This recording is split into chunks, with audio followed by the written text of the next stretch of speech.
عليكم ورحمة الله تعالى وبركاته. سؤال وذا رمان خيارته وحين رجال لكن أكسب أوبشن سومالي إن شاء الله. ما أنت عارف محن كقال دونا وبسيط USDT وبسيط كان هربا وصل هالله حاملني 10 كم 10 كسدح عن كدياريو وبسيط كان ساد أجدين ما عنده حاجة كويري وحن ديبوس الجريه $40 لباتن ميلا يا لباتن ميلا ساد أجدين برنسبل كي حلقة بحكوا ركس إنه $4 تاي haddii aan ku dhufto meeshan ay ku qoran tahay my investment oo lacagta aan maalgashaday ay tahay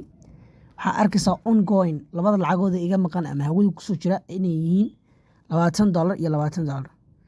waxaad ogaanaysaan investment amount markaad aragtid $20 inaan investment gareeyey $20 aan investment gareeyey taasina ay ahayd 6dii bisha tanna ay ahayd 7dii bisha waxaad ogaanaysaa tanna ay ahayd 5tii bisha taasina ay ahayd 6dii bisha waxaad ogaanaysaa in labadaas lacagood oo maartay ii sheegay midna aan 5tii bisha deposit gareeyay midna aan 6dii bisha deposit gareeyay in fund days kala qabanaya ay yihiin 5 days kadib in lacagtaas ay ku soo kordhiso waxa loo yaqaano 4.5 mid kastaaba 4.5 ku soo kordhaya halka waxa weeye waa $9 one day baan $9 ku qabtay okay $40 baan deposit gareeyay marka waxaan la bixi doonaa 49 baan la bixi doonaa saad ogeydeen haddii aan dib ugu soo laabano ma investmentigeyga aniga investmentigeyga gaarka haddii investmentiga caadiga aan imaano oo investmentiga caadiga toos ugu dhufano waxaad ogaan doontaa waa one day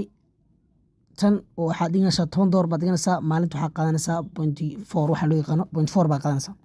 okay hoos u baxno kan waa 5 days waxaad qaadanaysaa maalintii 0.9 baad qaadanaysaa inta uu soconayna waxaad qaadanaysaa $4.5 okay waana $20 lacagta la deposit gareynayo ama la investment gareynayo haddii hoos u sii baxno halkan waxaad arkaysaa $100 10 cashana waa sugaysaa maalinta waxaad qaadanaysaa $6 10ka casho waa $60 okay bil haddaad 30 casho dad qaato waxaad qaadanaysaa $180 baad qaadanaysaa $180 iyo boqolkaagii hore oo aan laga isticmaalayn waxay isku yihiin $280 $280 baad la baxaysaa maalinta ay bishu tahay 30 okay haddii kale 10 kaaga casho ula bax $60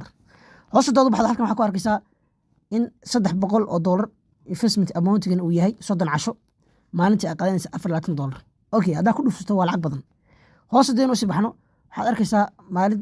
$500 in la investment gareynayo maalintii ay qaadanaysa $60 60 casho ay tahay waa lacag badan haddaad ku dhufsato calculator okay website-kan linkigiisa waxaan soo dhigay description-ka videogana waan soo gelinayaa linkiga website-kan loo soo raacayana waa idiin soo dhigi doonaa insha allah website-ka waa website real ah saan idiin sheegay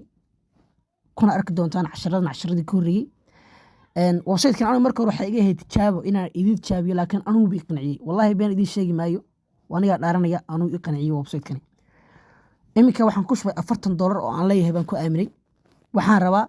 insha allahu tacaala 10ka bisha inaan la baxo $49 kadib haddii ilaahay idmo oo ilaahay nafta ii daayo inaan $100 geliyo saan 10 casho kadib $60 ula baxo 10 casho walba $60 ula baxo bishaana aan $180 ula baxo insha allah waxaan rajeynaya casharka inaad fahanteen linkiga website-kana waxaan soo dhigi doonaa insha allah description-ka commentigana waa soo dhigi doonaa telegramkana waa soo dhigi doonaa fadlan haddaad channelka cusubtahay subscribe like and share and comment casharkii update-ka ahaa ee waxa loo yaqaano ii sheegay waxa loo yaqaano signalska expert option insha allah isagana caawan soo gelin doona hadii ilaahay idmo fadlan haddaad channelka cusubtahay subscribe like and share and comment mar labaad waxaan rajeynayaa insha allah saan idinku dadaalayo inaad ila dadaali doontaan intaan iidda la gaadhina insha allah aynu xidhi doono 5k subscribe assalaamu calaykum waraxmatullaahi tacaala wabarakaatu waan islaamaya dhammaantiin akhyaarta ku xiran expert option Somali